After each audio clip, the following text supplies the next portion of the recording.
Amis auditeurs, bonjour. Soyez bénis au nom puissant de Jésus-Christ, notre Seigneur, notre Sauveur, notre Roi, celui qui nous a sauvés, purifiés par son sang sur la croix. Donc nous le remercions et nous allons suivre ses enseignements par rapport à la Bible.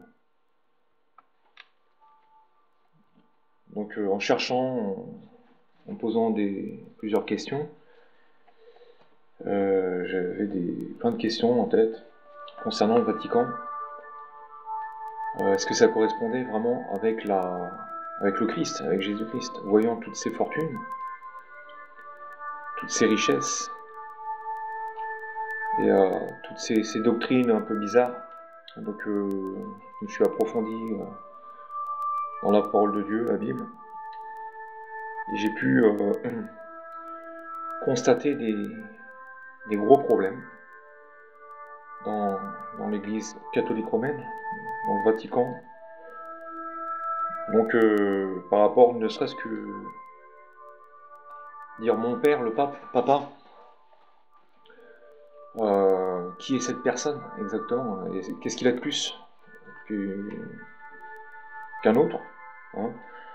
Donc on va aller dans l'évangile de Matthieu, justement sur le pape, papa, le père. Donc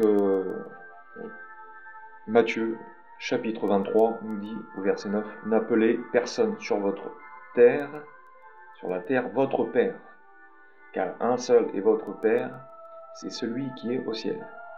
Ne vous faites pas appeler chef, car un seul est votre chef, c'est le Christ, Jésus-Christ. Le plus grand parmi vous sera votre serviteur. Celui qui s'élèvera sera abaissé, et celui qui s'abaissera sera élevé. Alors on nous dit bien, n'appelez personne votre père. Donc on considère dans l'Église catholique romaine que le pape est le père. Donc il a pouvoir divin en fait. Donc c'est une absurdité totale. On nous dit bien dans les derniers jours, il y aura des nouveaux races. Donc j'ai cherché, et on nous dit aussi dans 2 Corinthiens, au chapitre 11, verset 13, ces hommes-là sont de prétendus apôtres, des ouvriers trompeurs, déguisés en apôtres de Christ. Et ce n'est pas étonnant puisque Satan lui-même se déguise en ange de lumière. Il n'est donc pas étrange que ses serviteurs aussi se déguisent en serviteurs de la justice. Donc leur fin sera conforme à leurs actes. Forcément ils iront en enfer, parce qu'on ne joue pas avec la parole de Dieu. Mais ils mettent un habit blanc, voilà, ils portent la croix, même pas toujours, et on les prend pour des hommes de Dieu, des pieux, tout ça, mais ce sont des apôtres de Satan, ils se déguisent, c'est un vêtement. On dit l'habit ne fait pas le moine, c'est une expression bien connue, totalement. Donc on va poursuivre ce que nous dit la Bible. Après on va constater certaines choses, toutes ces idolâtries, toutes ces doctrines mensongères. On nous dit dans la Bible, Galates, chapitre 1, verset 6, « Je m'étonne que vous vous détourniez si vite de celui qui vous a appelé par la grâce de Christ pour passer à un autre évangile. Ce n'est pas qu'il y ait un autre évangile, il y a des gens qui vous troublent et qui veulent déformer l'évangile de Christ. Et si quelqu'un, même nous, ou même un ange venu du ciel, vous annonçait un évangile différent de celui que nous vous avons prêché, qu'il soit anathème, qu'il soit maudit. Nous l'avons déjà dit, et je le répète maintenant, si quelqu'un vous annonce un autre évangile que celui que vous avez reçu, qu'il soit maudit. Maintenant, est-ce la faveur des hommes que je recherche ou celle de Dieu? Est-ce que je cherche à plaire aux hommes? Si je plaisais encore aux hommes, je ne serais pas serviteur de Jésus-Christ.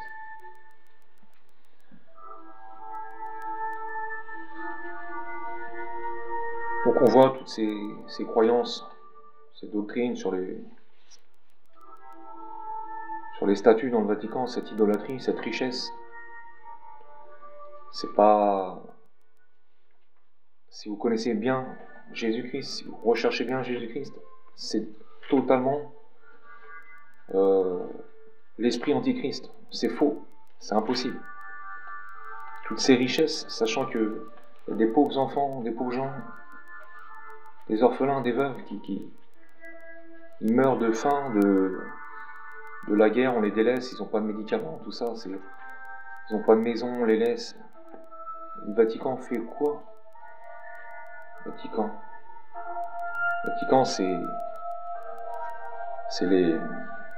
c'était construit par les Templiers, donc c'est les premiers francs-maçons. C'est les premiers francs-maçons. Donc c'est il y a des siècles et des siècles. Enfin après Jésus-Christ. Et c'est le diable qui attaque. Pour déformer son but, c'est déformer la parole de Dieu.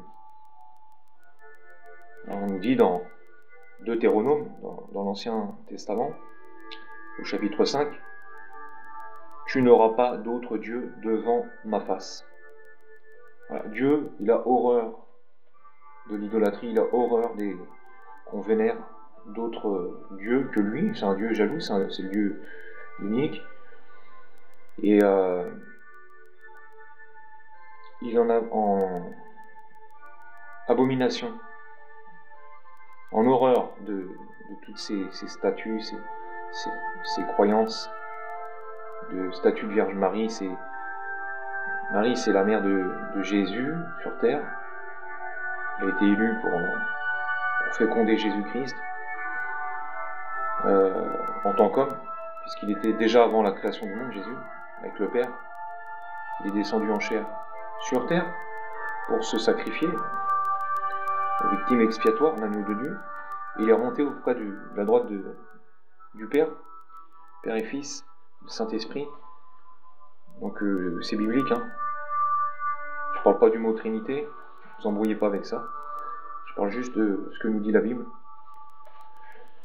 On nous dit également au verset 8, en Deutéronome, « Tu ne feras pas de sculpture sacrée, ni aucune représentation de ce qui est en haut dans le ciel, en bas sur la terre, et dans l'eau plus bas que la terre. Tu ne te prosterneras pas devant ces choses, et tu ne les serviras pas, car moi, l'Éternel, ton Dieu, je suis un Dieu jaloux. Je punis la faute des pères sur les enfants jusqu'à la 3e et la 4e génération de ceux qui me détestent, et j'agis avec bonté jusqu'à 1000 générations envers ceux qui m'aiment et qui respectent mes commandements. »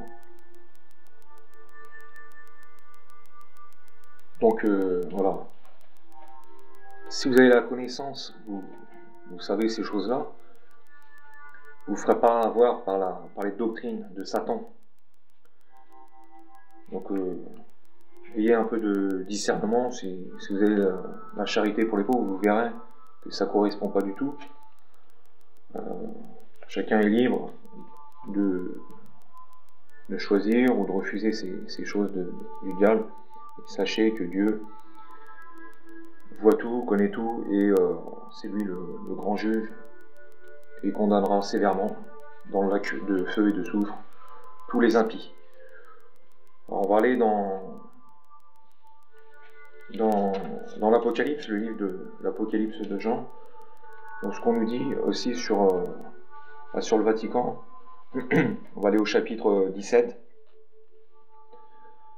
verset 4. « Cette femme était habillée de pourpre et d'écarlate, et parée d'or, de pierres précieuses et de perles.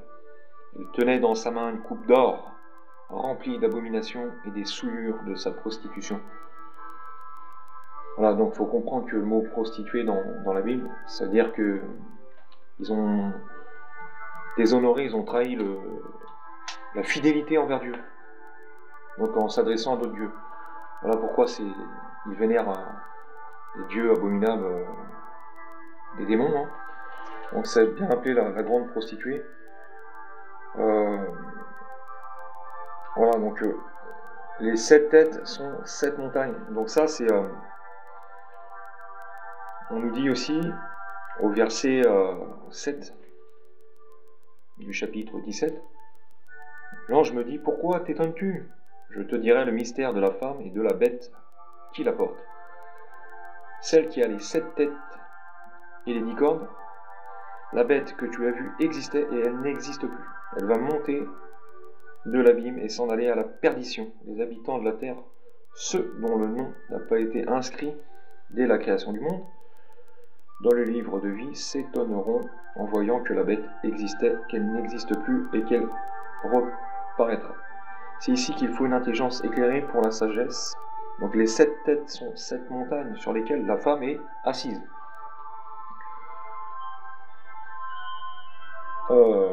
Donc le Vatican est entouré de 7 montagnes. Donc elle est assise au milieu. Hein, donc on est bien éclairé par la Bible. Ceux qui rejetteront ces paroles, c'est qu'ils ne sont pas inscrits dans le livre de vie, donc ça ne m'intéresse même pas. Votre point de vue, moi je fais cette vidéo pour ceux qui ouvrent leurs yeux et leurs oreilles à la parole de Dieu. On va aller dans chapitre 13, et on nous dit, au verset 11, « Ensuite, je vis monter de la terre une autre bête. Elle avait 2 cornes semblables à celles d'un agneau, mais elle parlait comme un dragon. Mais elle parlait comme un dragon, pardon. Elle exerçait toute l'autorité de la première bête en sa présence. Et elle obligeait la terre et ses habitants à adorer la première bête, celle dont la blessure mortelle avait été guérie. Elle accomplissait de grands signes miraculeux jusqu'à faire descendre le feu du ciel sur la terre à la vue des hommes. Elle égarait les habitants de la terre par des signes qui lui étaient donnés d'accomplir en présence de la bête. Donc, ils vont recevoir des puissances sataniques, donc ils vont faire des prodiges. Hein, comme on nous dit, cette bête, elle avait 2 petites cornes semblables à un petit agneau. Hein. Donc ça, c'est la séduction, voilà, c'est pour paraître, une fois de plus. À l'intérieur, c'est rempli d'abominations, de démons. Ils veulent égarer les gens voilà, qui n'ont pas la connaissance, qui n'ont pas de... Voilà, qui ne suivent pas la volonté de Dieu, tout simplement. Hein. D'ailleurs, le Vatican s'est offert un télescope géant qui est appelé Lucifer. Donc, ça a coûté des milliards. Des milliards. Pourquoi faire? Pour voir les étoiles. Pourquoi ils s'intéressent tant au ciel, comme ça? Pourtant, tout est écrit dans la Bible. Il y a des mystères qu'on nous cache. Dieu ne nous cache rien. Il nous dit tout. Mais eux, s'ils s'intéressent à tout ça, c'est que ils s'intéressent à Satan, le prince de l'air, qui est pour l'instant avec le tiers des étoiles. Donc n'est pas encore tombé sur Terre. Donc eux, ils attendent leur père, Satan. Voilà pourquoi ils ont un télescope qui coûte des milliards, qui s'appelle Lucifer, le nom de Satan, à la base, ange déchu. Donc soyez prudents, vigilants, soyez sobres, priez le Seigneur Jésus-Christ, il est à la porte. Toutes ces choses sont arrivées, vont arriver. On est en pleine apostasie. N'oubliez pas qu'en 2015, le pape a dit ouvertement, vous pouvez le vérifier sur des sources sur YouTube, des vidéos, le pape a dit Jésus-Christ est un échec à la croix, alors que Jésus-Christ a tout accompli à la croix. Donc c'est un blasphème abominable. Donc soyez bénis, ouvrez votre cœur à Jésus et aux autres. Maranatha, le Seigneur se tient à la porte. Soyez bénis. À bientôt.